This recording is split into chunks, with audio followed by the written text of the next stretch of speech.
أعوذ بالله من الشيطان الرجيم. بسم الله الرحمن الرحيم. يا أيها الذين آمنوا أوفوا بالعقود. أحلت لكم بهيمة الأنعام إلا ما يتلى عليكم غير محل الصيد وأنتم حرم، إن الله يحكم ما يريد. يا أيها الذين آمنوا لا تحلوا شعائر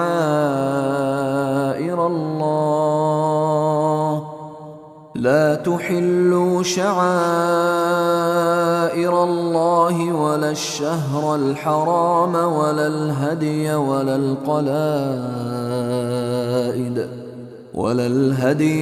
القلائد ولا آمين البيت الحرام يبتغون فضلا من ربهم ورضوانا. وإذا حللتم فاصطادوا، ولا يجرمنكم شنآن قوم أن صدوكم عن المسجد الحرام أن تعتدوا. وتعاونوا على البر والتقوى ولا تعاونوا على الإثم والعدوان، واتقوا الله إن الله شديد العقاب. حرمت عليكم الميتة والدم ولحم الخنزير وما أهل لغير الله به والمنخنقة والموقوذة والمتردية والنطيحة وما أكل السبع إلا ما ذكيتم وما ذبح على النصب وأن تستقسموا بالأزلام، ذلكم فسق. اليوم يئس الذين كفروا من دينكم فلا تخشوهم واخشون. اليوم أكملت لكم دينكم وأتممت عليكم نعمتي ورضيت لكم الإسلام دينا. فمن اضطر في مخمصة غير متجانف لإثم فإن الله غفور رحيم. يسألونك ماذا أحل لهم؟ قل أحل لكم الطيبات وما علمتم من الجوارح مكلبين تعلمونهن مما علمكم الله، فكلوا مما أمسكن عليكم واذكروا اسم الله عليه، واتقوا الله إن الله سريع الحساب. اليوم أحل لكم الطيبات وطعام الذين أوتوا الكتاب حل لكم وطعامكم حل لهم. والمحصنات من المؤمنات والمحصنات من الذين أوتوا الكتاب من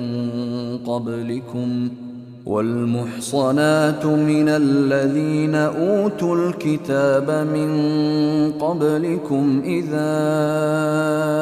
آتيتموهن أجورهن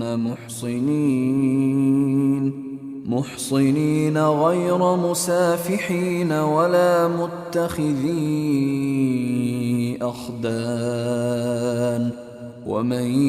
يكفر بالإيمان فقد حبط عمله وهو في الآخرة من الخاسرين. يا أيها الذين آمنوا إذا قمتم إلى الصلاة فاغسلوا وجوهكم وأيديكم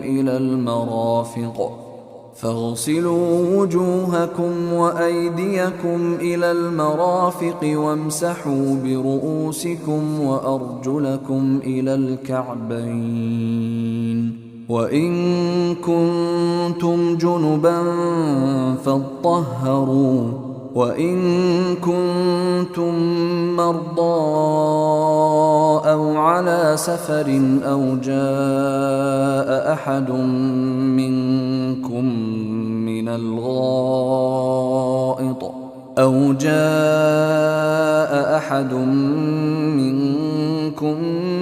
الغائط أو لامستم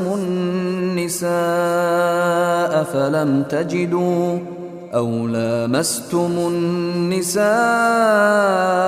فلم تجدوا ماء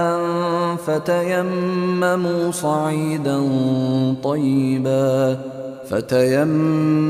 صعيدا طيبا فامسحوا بوجوهكم وأيديكم منه،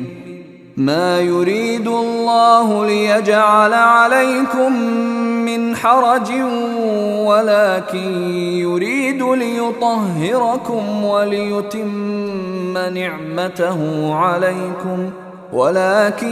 يريد ليطهركم وليتم نعمته عليكم لعلكم تشكرون.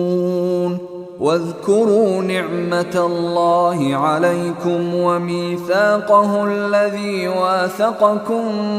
به إذ قلتم سمعنا وأطعنا واتقوا الله إن الله عليم بذات الصدور. يا أيها الذين آمنوا كونوا قوامين لله شهداء بالقسط ولا يجرمنكم شنآن قوم على ألا تعدلوا، اعدلوا هو أقرب للتقوى واتقوا الله إن الله خبير بما تعملون. وعد الله الذين آمنوا وعملوا الصالحات لهم مغفرة وأجر عظيم، والذين كفروا وكذبوا بآياتنا أولئك أصحاب الجحيم. يا أيها الذين آمنوا اذكروا نعمة الله عليكم إذ هم قوم أن يبسطوا إليكم أيديهم فكف أيديهم عنكم واتقوا الله وعلى الله فليتوكل المؤمنون. ولقد أخذ الله ميثاق بني إسرائيل وبعثنا منهم 12 نقيبا وقال الله إني معكم لئن أقمتم الصلاة وآتيتم الزكاة وآمنتم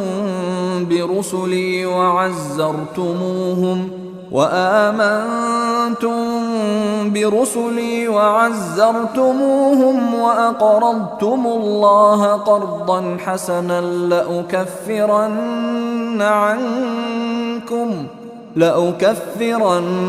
عنكم سيئاتكم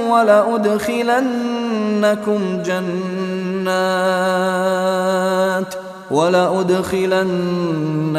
جنات تجري من تحتها الأنهار فمن كفر بعد ذلك منكم فقد ضل سواء السبيل فبما نقضهم ميثاقهم لعناهم وجعلنا قلوبهم قاسية يحرفون الكلم عن مواضعه ونسوا حظا مما ذكروا به ولا تزال تطلع على خائنة منهم إلا قليلا منهم فاعف عنهم واصفح إن الله يحب المحسنين. ومن الذين قالوا إنا نصارى أخذنا ميثاقهم فنسوا حظا مما ذكروا به فأغرينا بينهم العداوة والبغضاء إلى يوم القيامة وسوف ينبئهم الله بما كانوا يصنعون. يا أهل الكتاب قد جاءكم رسولنا يبين لكم كثيرا مما كنتم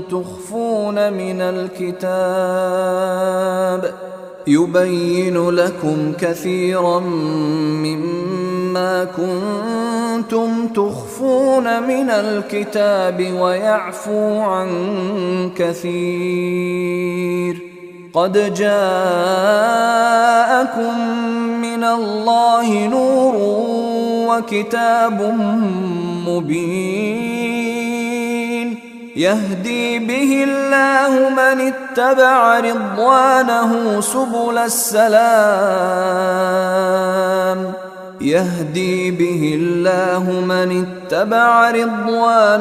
سبل السلام ويخرجهم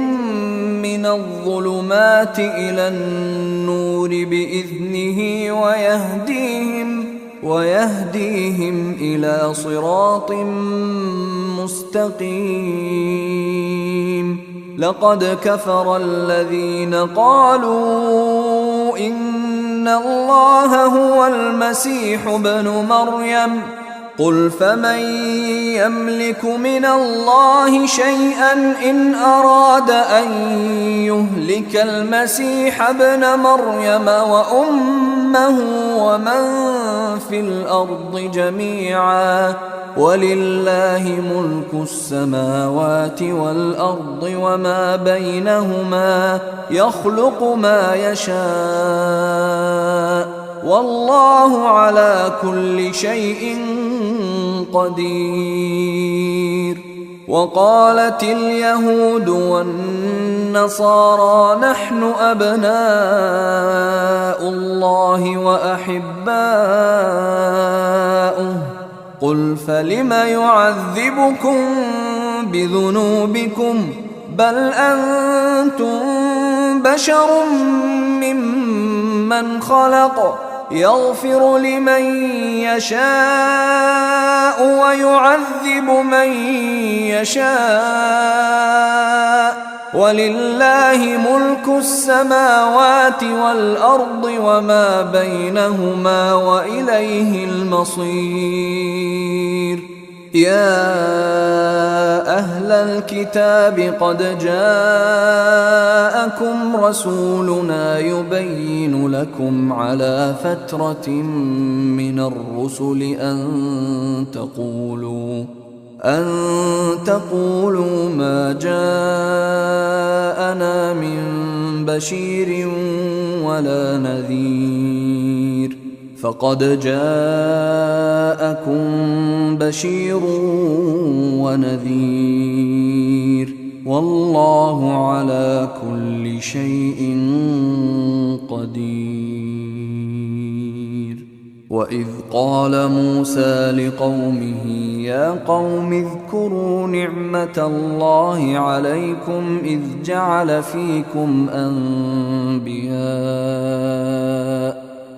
جعل فيكم أنبياء وجعلكم ملوكا وآتاكم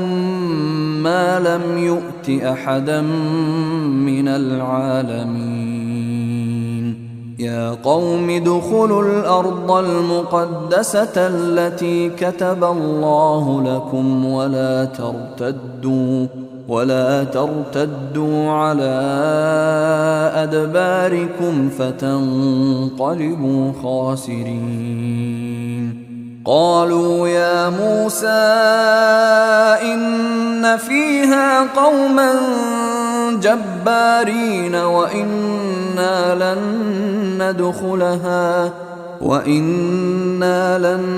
ندخلها حتى يخرجوا منها فإن يخرجوا منها فإنا داخلون قال رجلان من الذين يخافون أنعم الله عليهم ادخلوا عليهم الباب فإذا دخلتموه فإنكم غالبون وعلى الله فتوكلوا إن كنتم مؤمنين قالوا يا موسى إنا لن ندخلها أبدا ما داموا فيها فاذهب أنت وربك فقاتلا إنا هاهنا قاعدون قال رب إني لا أملك إلا نفسي وأخي فافرق بيننا وبين القوم الفاسقين قال فإنها محرمة عليهم 40 سنة يتيهون في الأرض فلا تأس على القوم الفاسقين واتل عليهم نبأ ابني آدم بالحق إذ قربا قربانا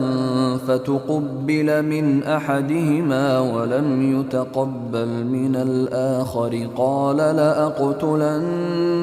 قال إنما يتقبل الله من المتقين لئن بسطت إلي يدك لتقتلني ما أنا بباسط يدي إليك لأقتلك إني أخاف الله رب العالمين إني أريد أن تبوء بإثمي وإثمك فتكون من أصحاب النار وذلك جزاء الظالمين فطوعت له نفسه قتل أخيه فقتله فأصبح من الخاسرين فبعث الله غرابا يبحث في الأرض ليريه كيف يواري سوءة أخيه قال يا ويلتى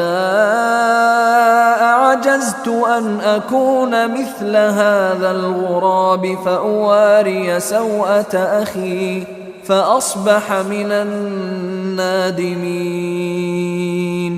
من أجل ذلك كتبنا على بني إسرائيل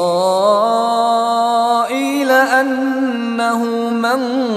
قتل نفسا بغير نفس أو فساد في الأرض فكأنما قتل الناس جميعا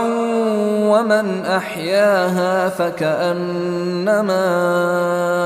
أحيا الناس جميعا ولقد جاءتهم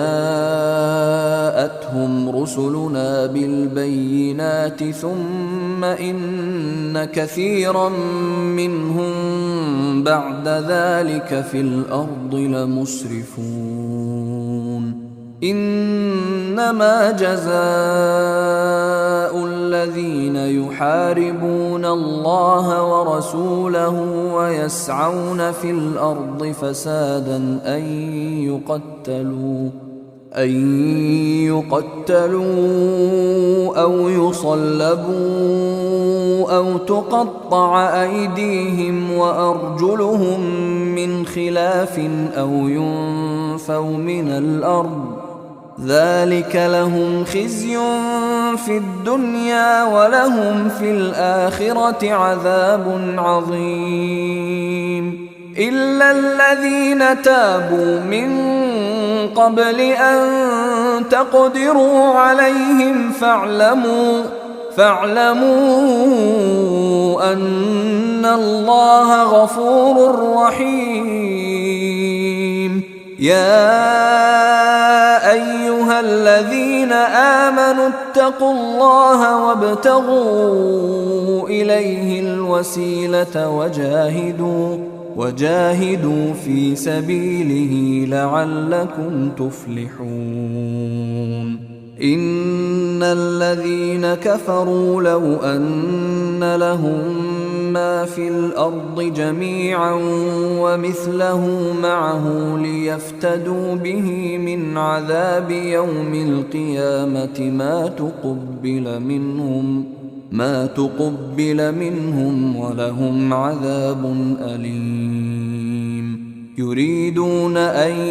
يخرجوا من النار وما هم بخارجين منها ولهم عذاب مقيم والسارق والسارقة فاقطعوا أيديهما جزاء بما كسبا نكالا من الله والله عزيز حكيم فمن تاب من بعد ظلمه وأصلح فإن الله يتوب عليه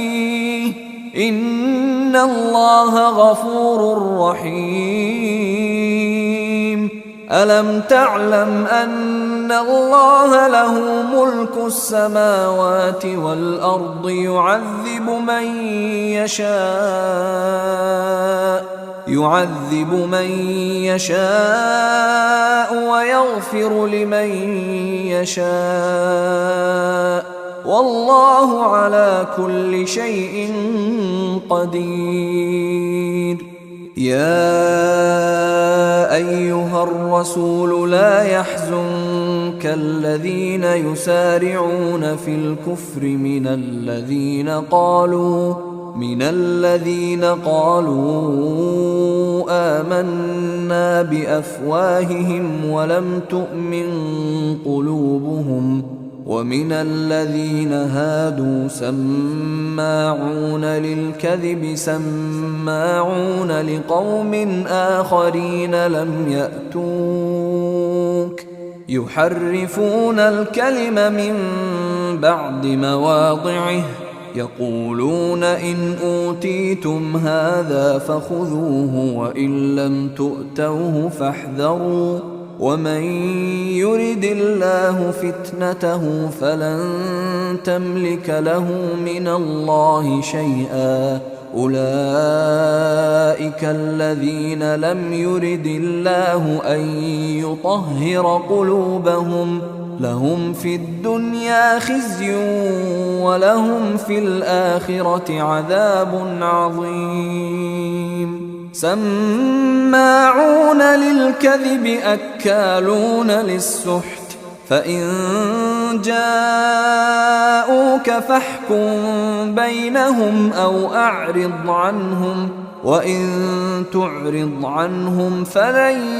يضروك شيئا وإن حكمت فاحكم بينهم بالقسط إن الله يحب المقسطين. وكيف يحكمونك وعندهم التوراة فيها حكم الله ثم يتولون من بعد ذلك وما أولئك بالمؤمنين. إنا أنزلنا التوراة فيها هدى ونور يحكم بها النبيون الذين أسلموا للذين هادوا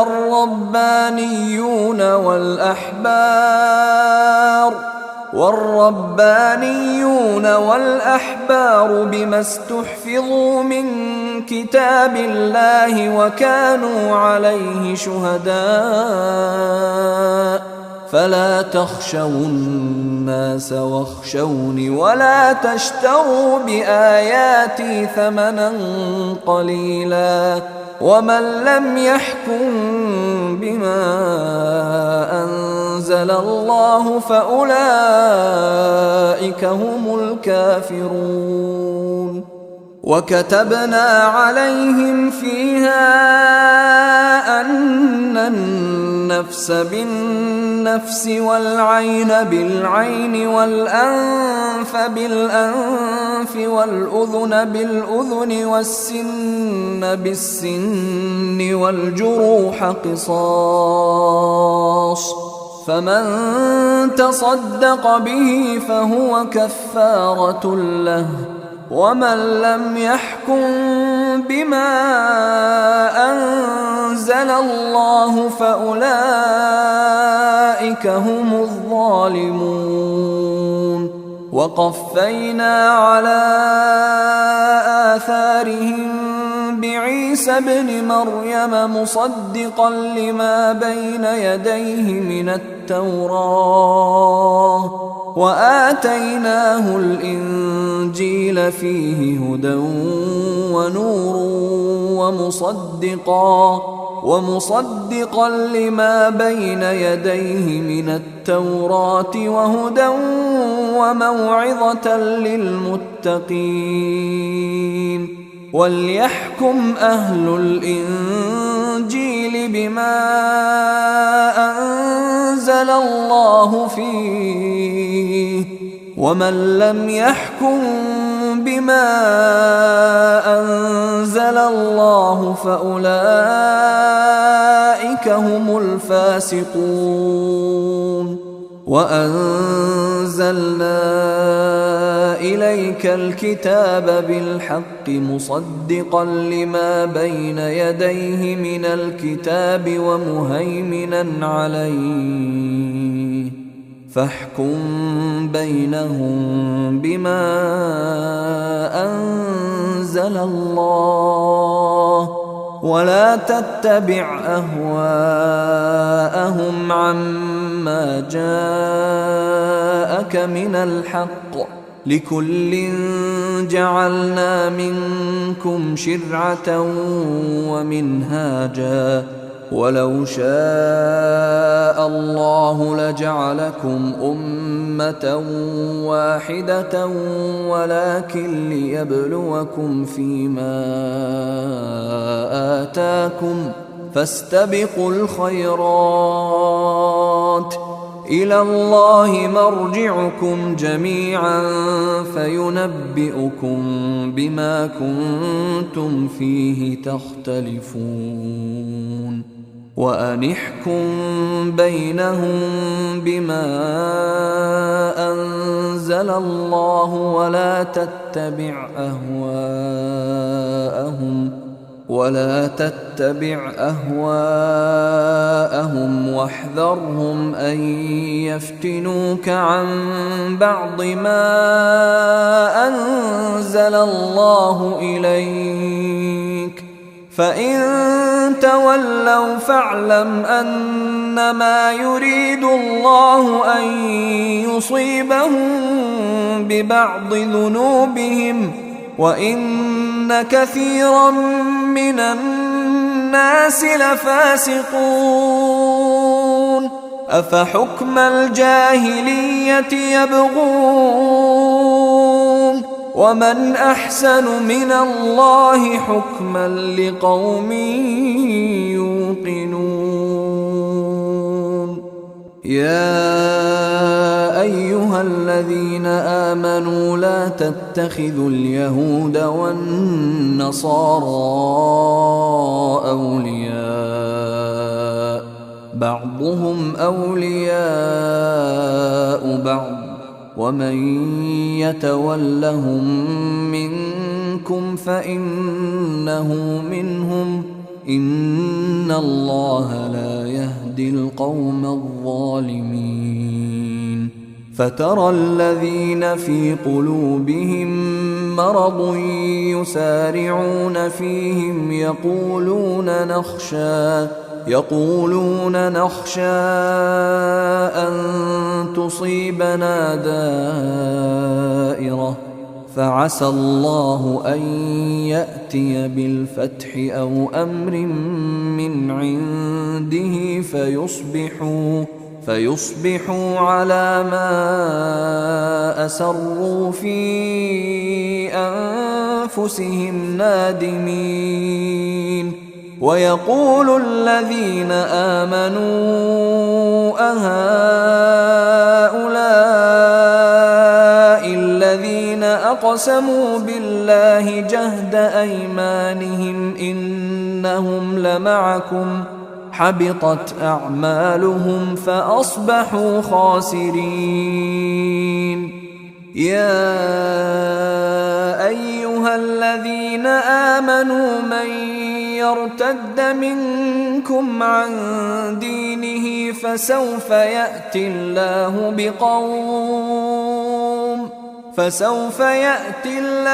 بقوم يحبهم ويحبونه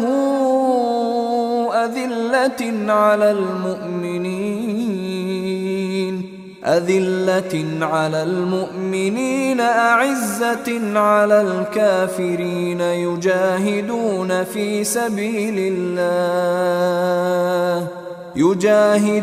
في سبيل الله ولا يخافون لومة لائم ذلك فضل الله يؤتيه من يشاء والله واسع عليم. إنما وليكم الله ورسوله والذين آمنوا الذين يقيمون الصلاة ويؤتون الزكاة وهم راكعون. ومن يتول الله ورسوله والذين آمنوا فإن حزب الله هم الغالبون. يا أيها الذين آمنوا لا تتخذوا الذين اتخذوا دينكم هزوا ولعبا من الذين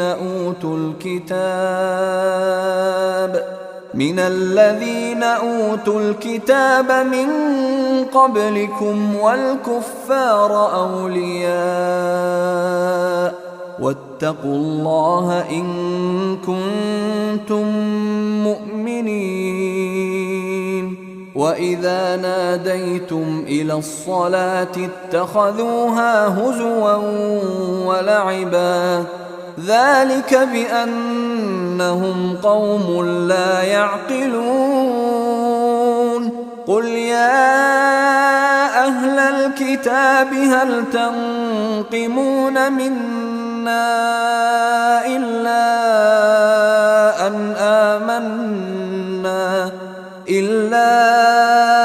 أن آمنا بالله وما أنزل إلينا وما أنزل من قبل وأن أكثركم فاسقون قل هل أنبئكم بشر من ذلك مثوبة عند الله من لعنه الله وغضب عليه وجعل منهم القردة والخنازير وعبد الطاغوت أولئك شر مكانا وأضل عن سواء السبيل وإذا جاءوكم قالوا آمنا وقد دخلوا بالكفر وهم قد خرجوا به والله أعلم بما كانوا يكتمون وترى كثيرا منهم يسارعون في الإثم والعدوان وأكلهم السحت لبئس ما كانوا يعملون لولا ينهاهم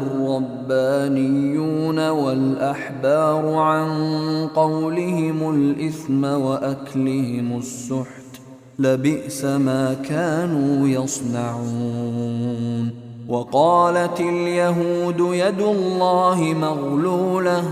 غلت أيديهم ولعنوا بما قالوا بل يداه مبسوطتان ينفق كيف يشاء وليزيدن كثيرا منهم ما أنزل إليك من ربك طغيانا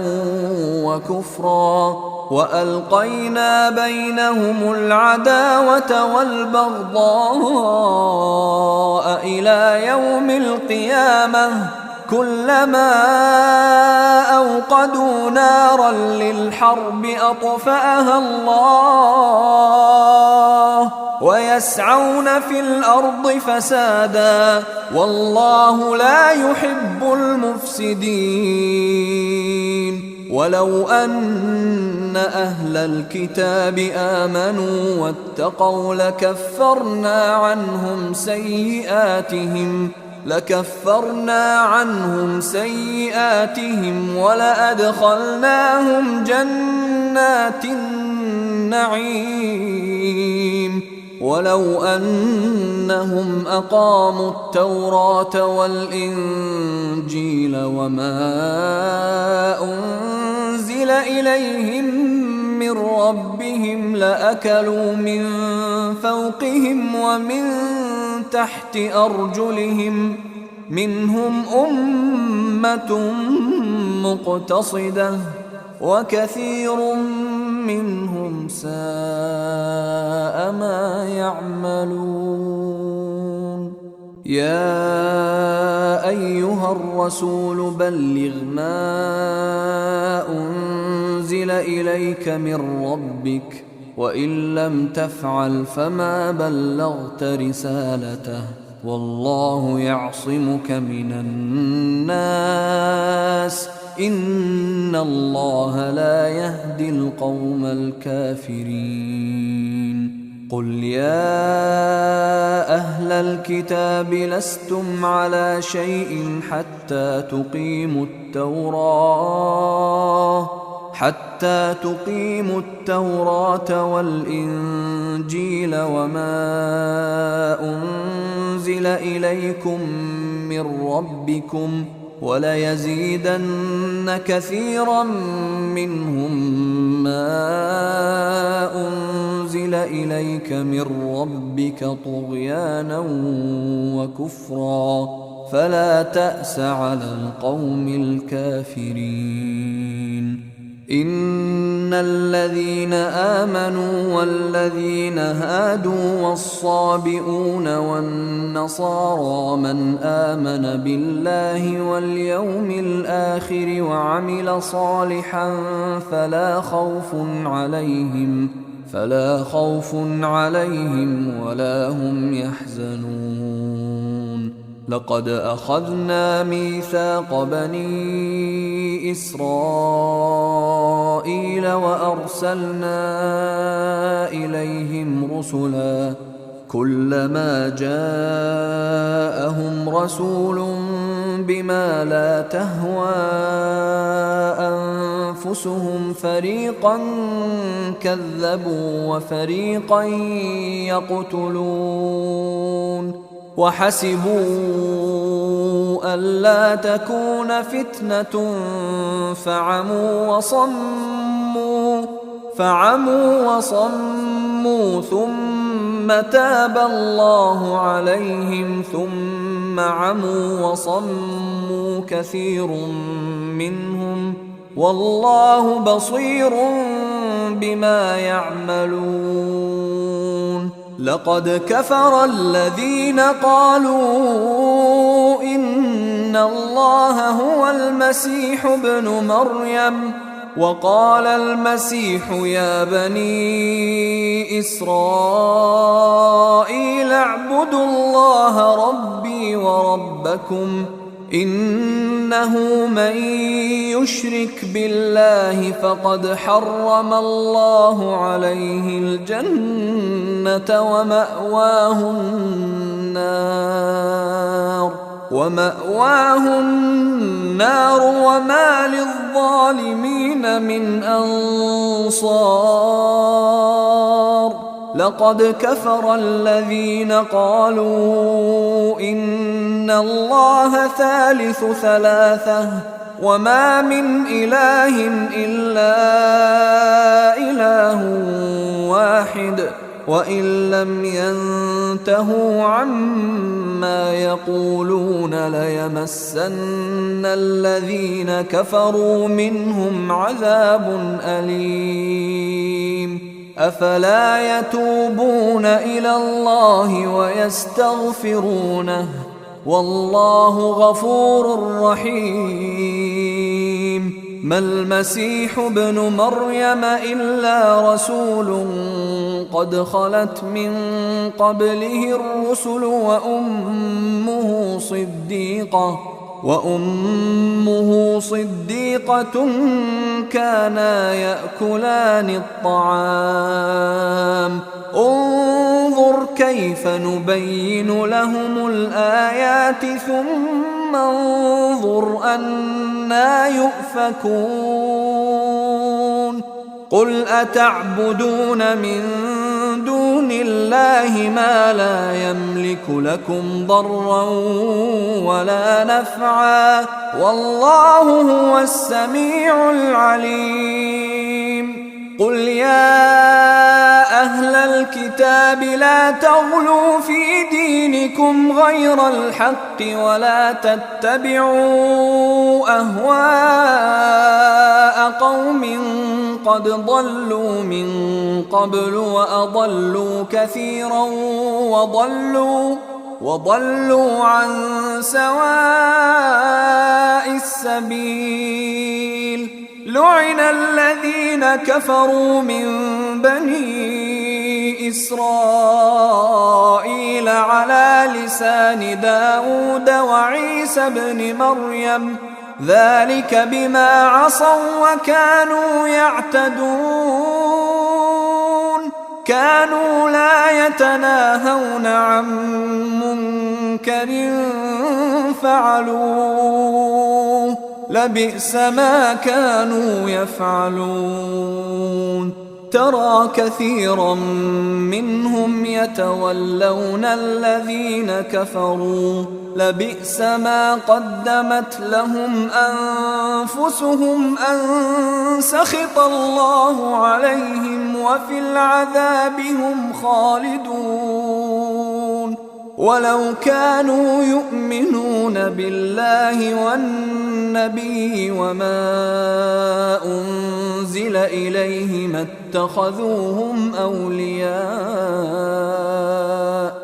اتخذوهم أولياء ولكن كثيرا منهم فاسقون لتجدن أشد الناس عداوة للذين آمنوا اليهود والذين أشركوا ولتجدن أقربهم مودة للذين آمنوا الذين قالوا إنا نصارى ذلك بأن منهم قسيسين ورهبانا وأنهم لا يستكبرون وإذا سمعوا ما أنزل إلى الرسول ترى أعينهم تفيض من الدمع مما عرفوا من الحق يقولون ربنا آمنا فاكتبنا مع الشاهدين وما لنا لا نؤمن بالله وما جاءنا من الحق ونطمع أن يدخلنا ربنا مع القوم الصالحين فأثابهم الله بما قالوا جنات تجري من تحتها الأنهار خالدين فيها وذلك جزاء المحسنين والذين كفروا وكذبوا بآياتنا أولئك أصحاب الجحيم يا أيها الذين آمنوا لا تحرموا طيبات ما أحل الله لكم ولا تعتدوا إن الله لا يحب المعتدين وكلوا مما رزقكم الله حلالا طيبا واتقوا الله الذي أنتم به مؤمنون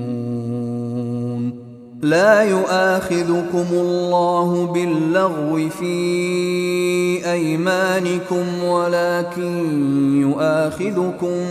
بما عقدتم الأيمان فكفارته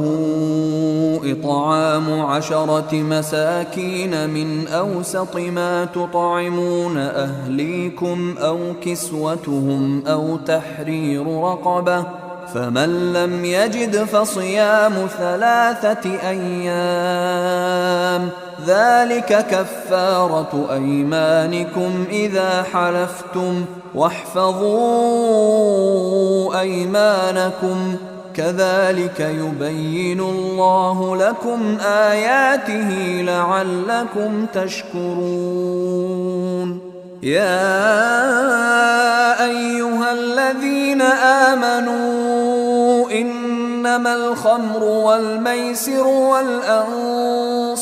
والأزلام رجس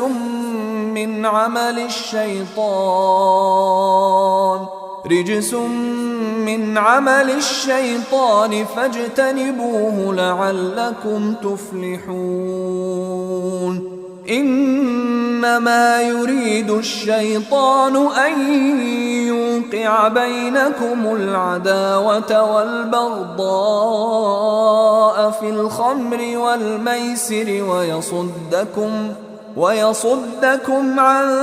ذكر الله وعن الصلاة فهل أنتم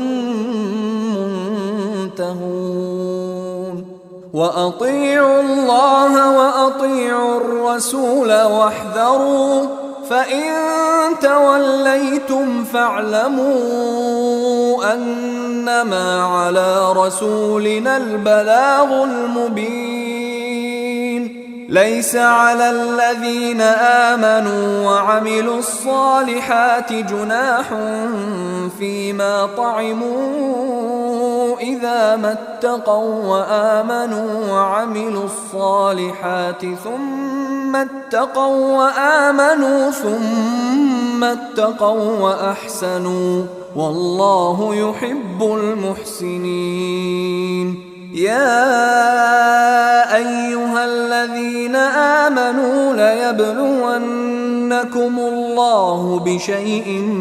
من الصيد تناله أيديكم ورماحكم ليعلم الله من يخافه بالغيب، فمن اعتدى بعد ذلك فله عذاب أليم. يا أيها الذين آمنوا لا تقتلوا الصيد وأنتم حرم، ومن قتله منكم متعمدا فجزاء مثل ما قتل من النعم يحكم به ذوى عدل منكم هديا بالغ الكعبة أو كفارة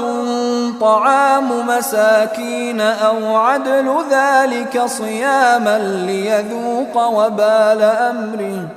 عفى الله عما سلف، ومن عاد فينتقم الله منه والله عزيز ذو انتقام. أحل لكم صيد البحر وطعامه متاعا لكم وللسيارة، وحرم عليكم صيد البر ما دمتم حرما، واتقوا الله الذي إليه تحشرون. جعل الله الكعبة البيت الحرام قياما للناس والشهر الحرام والهدي والقلائد، ذلك لتعلموا أن الله يعلم ما في السماوات وما في الأرض، وأن الله بكل شيء عليم. اعلموا أن الله شديد العقاب وأن الله غفور رحيم. ما على الرسول إلا البلاغ، والله يعلم ما تبدون وما تكتمون. قل لا يستوي الخبيث والطيب ولو أعجبك كثرة الخبيث، فاتقوا الله يا أولي الألباب لعلكم تفلحون. يا أيها الذين آمنوا لا تسألوا عن أشياء إن تبد لكم تسؤكم، وإن تسألوا عنها حين ينزل القرآن تبد لكم عفى الله عنها، والله غفور حليم. قد سألها قوم من قبلكم ثم أصبحوا بها كافرين.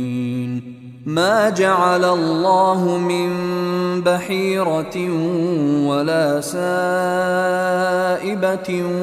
ولا وصيلة ولا حام،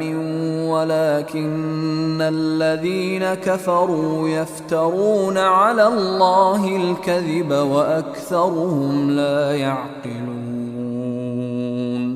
وإذا قيل لهم تعالوا إلى ما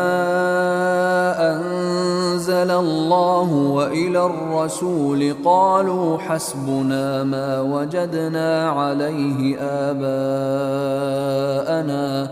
أولو كان آباؤهم لا يعلمون شيئا ولا يهتدون.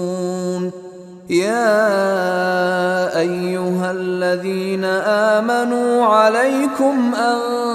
أنفسكم لا يضركم من ضل إذا اهتديتم إلى الله مرجعكم جميعا فينبئكم بما كنتم تعملون. يا أيها الذين آمنوا شهادة بينكم إذا حضر أحدكم الموت حين الوصية اثنان ذوى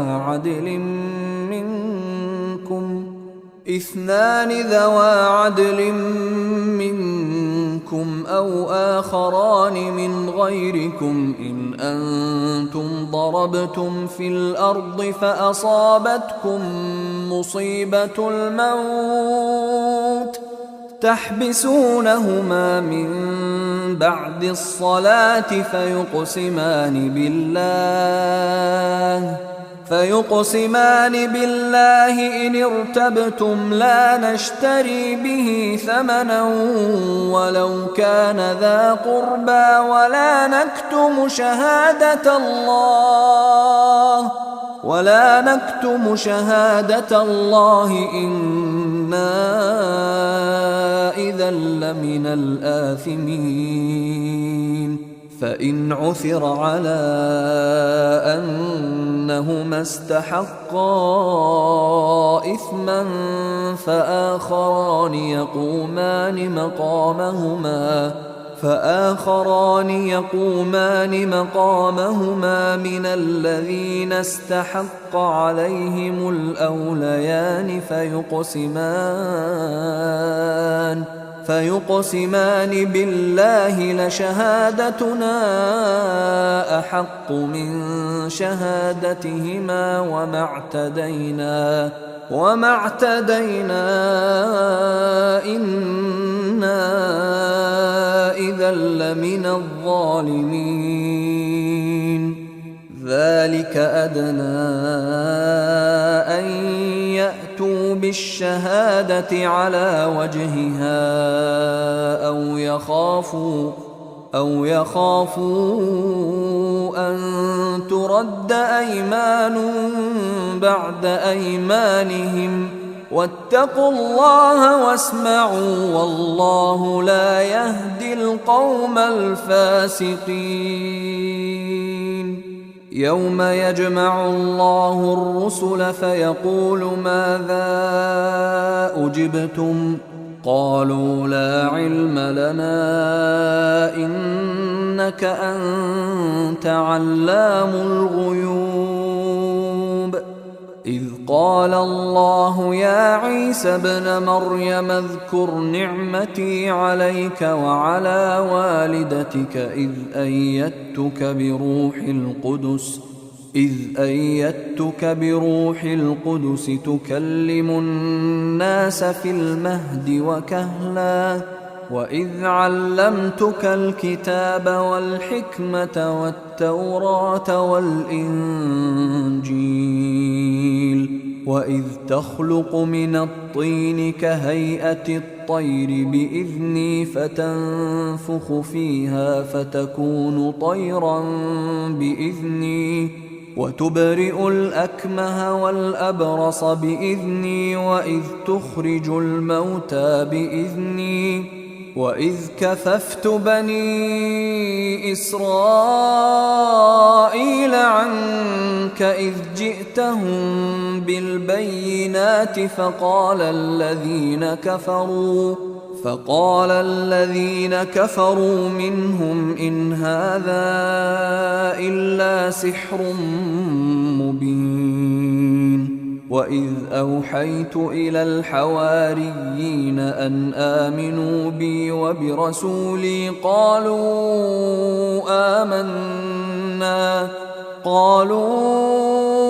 آمنا واشهد بأننا مسلمون.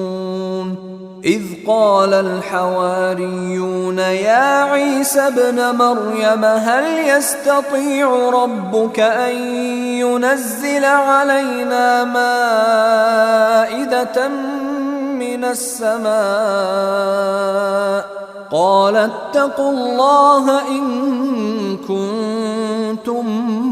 مؤمنين. قالوا نريد نريد أن نأكل منها وتطمئن قلوبنا ونعلم أن قد صدقتنا ونكون عليها من الشاهدين. قال عيسى ابن مريم اللهم ربنا أنزل علينا مائدة من السماء تكون لنا عيدا لأولنا وآخرنا وآية منك وارزقنا وأنت خير الرازقين. قال الله إني منزلها عليكم فمن يكفر بعد منكم فإني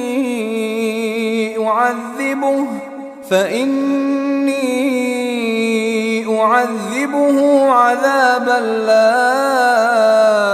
أعذبه أحدا من العالمين. وإذ قال الله يا عيسى ابن مريم أأنت قلت للناس اتخذوني وأمي إلهين من دون الله قال سبحانك ما يكون لي أن أقول ما ليس لي بحق إن كنت قلته فقد علمته تعلم ما في نفسي ولا أعلم ما في نفسك إنك أنت علام الغيوب. ما قلت لهم إلا ما أمرتني به أن اعبدوا الله ربي وربكم وكنت عليهم شهيدا ما دمت فيهم فلما توفيتني كنت أنت الرقيب عليهم وأنت على كل شيء شهيد. إن تعذبهم فإنهم عبادك وإن تغفر لهم فإنك أنت العزيز الحكيم. قال الله هذا يوم ينفع الصادقين صدقهم لهم جنات تجري من تحتها الأنهار خالدين فيها أبدا رضي الله عنهم ورضوا عنه ذلك الفوز العظيم. لله ملك السماوات والأرض وما فيهن وهو على كل شيء قدير.